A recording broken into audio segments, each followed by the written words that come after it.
নমস্কার বন্ধুরা, welcome to my another blog. তো আমরা আজকে গিয়েছিলাম সরস মেলাতে। আমার মেয়ের ছিল নাচের প্রোগ্রাম, তার জন্য তাড়াতাড়ি রেডি করে নিচ্ছি মেয়েকে। তারপর মেয়ে বায়না ধরেছে তোমাকেও যেতে হবে, না হলে পাঠিয়ে দিতাম ওর বাবার সাথেই। তো তারপর আমিও রেডি হয়ে চলে গেলাম হাঁপানিয়া ইন্টারন্যাশনাল গ্রাউন্ডে।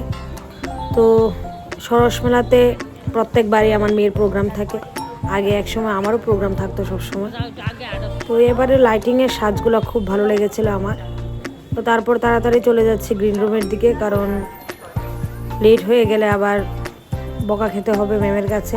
স্বাভাবিক সময় মতো চলে গেলে তাড়াতাড়ি প্রোগ্রামটাও সারা যায়। তো তারপর আমরা সবাই মিলে বসেছিলাম অনেকক্ষণ।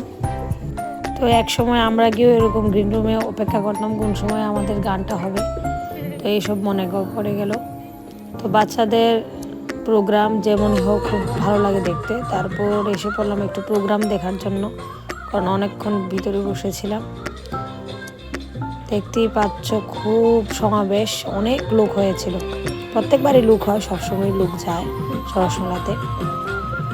তো যারা যারা নেচেছিল, গান গেয়েছিল, প্রত্যেকটা দলই খুব ভালো করেছে ওদের পারফরমেন্স।